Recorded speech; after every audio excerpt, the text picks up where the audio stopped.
No, solo somos dos. ¿Me puedes firmar, porfa? Leo, ¿puedes Leo, firmar? porfa. ¿Alguien tiene soporte para Leo, salir de bolsa? ¿puedes firmar? Porfa, Leo. Un mensaje de tranquilidad al barcelonismo. Leo, ¿eres optimista?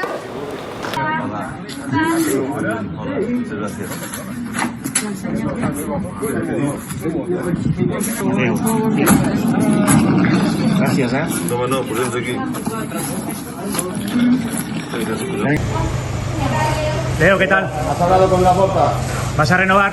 ¿Puedes dar un mensaje a los culés?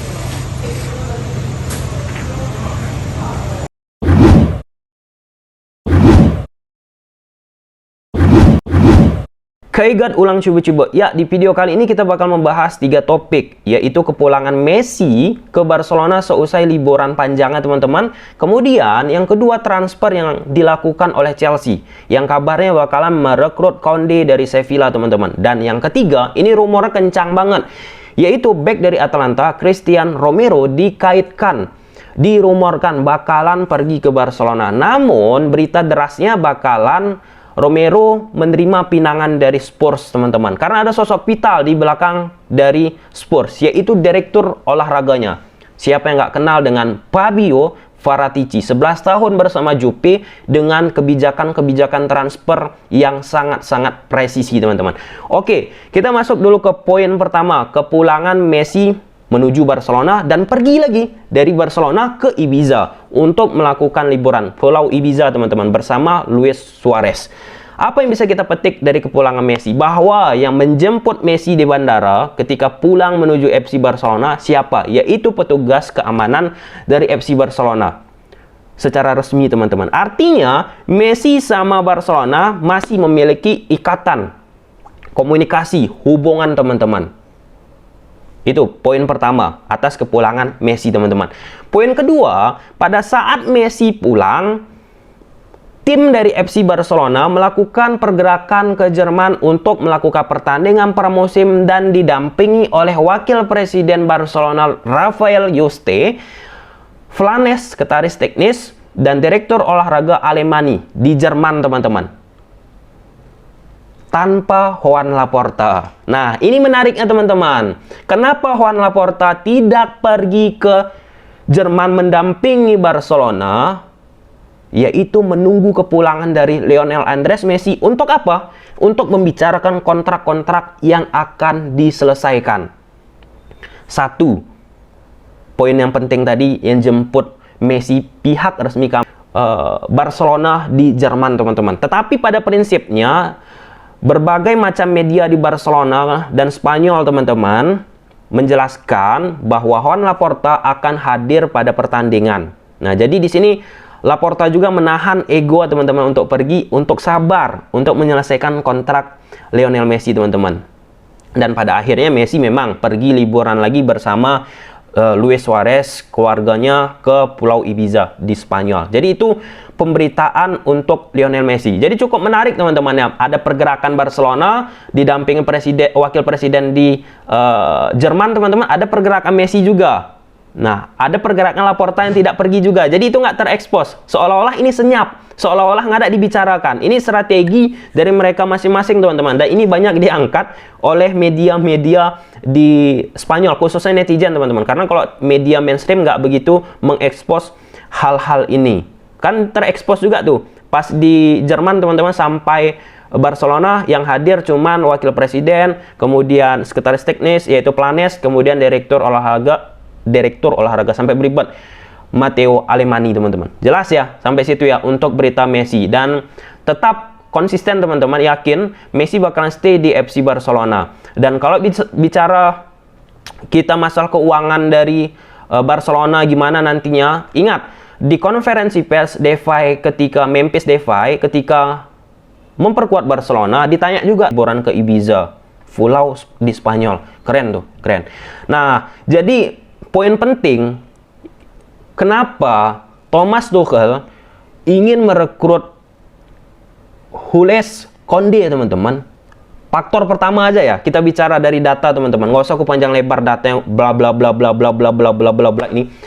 bahwa kemampuan Konde di Sevilla, selain dia memiliki kemampuan dua posisi, pemain gelandang, bukan gelandang, back kanan dan center back, tapi dominan center back dengan rata-rata dia main sebesar, teman-teman, sebentar, 92% di center back, right defender 8%, dia ini memiliki kemampuan playmaking, memegang bola, memainkan bola, menjaga bola, membawa bola.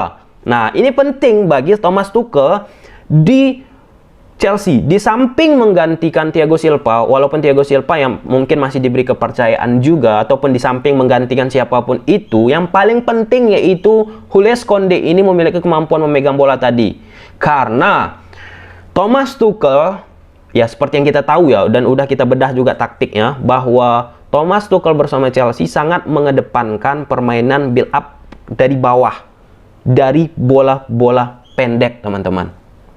Itu harus diakui. Dengan kedatangan Jules Koundé, itu bakalan menambah ketajaman Chelsea dari melakukan build up serangan, teman-teman. Nah, kalau dari data, teman-teman, kemampuan dari Koundé ini 71% dari sisi memainkan bola, membawa bola, teman-teman. Itu yang paling dominan kemampuan yang dimiliki oleh Koundé. Di samping 66%, teman-teman, dia memiliki kemampuan duel udara. Itu aja.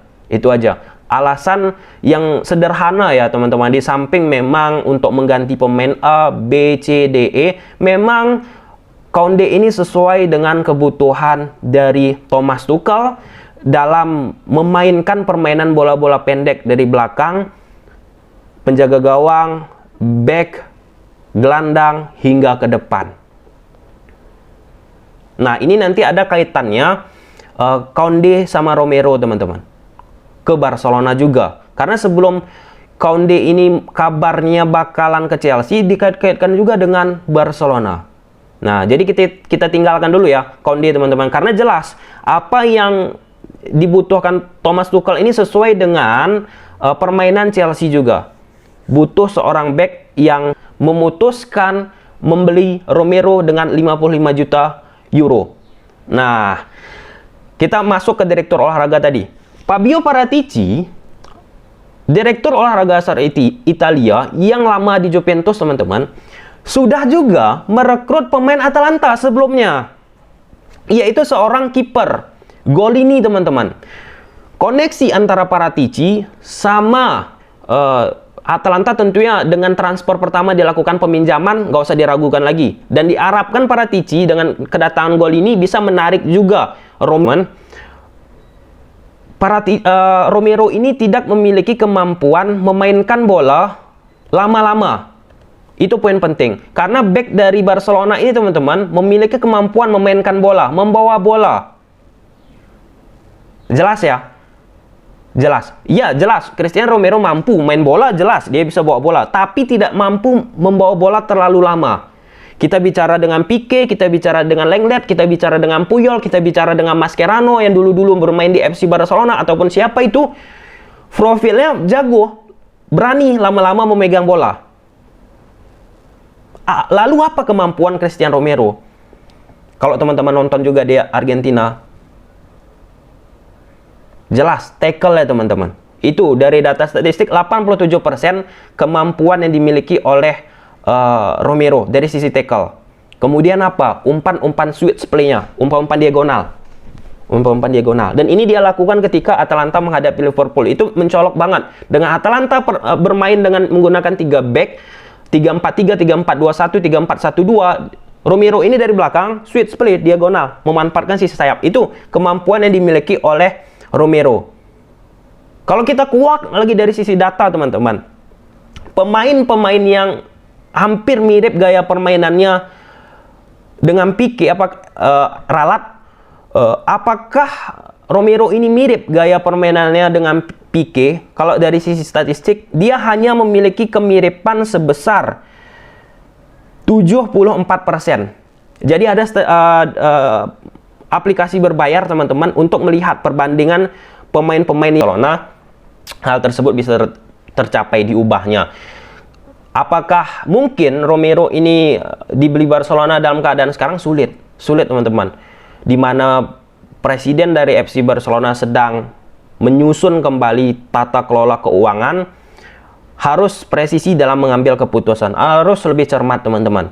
Kemudian bagaimana opsi jikalau Romero ini ingin bermain di FC Barcelona? Opsinya apa? Dipinjam. Tapi kalau kita lihat postur di lini belakang FC Barcelona sebenarnya udah lumayan juga, udah lumayan. Berarti belum berarti cukup ya, lumayan teman-teman. Oke lah, sampai situ jelas ya guys ya. Kita lihat nanti transfer dari sepak bola di dunia. Oke, sampai sini aja video. Kalau suka teman-teman video ini, udah tahu apa harus kalian lakukan. See you di next video. Bye.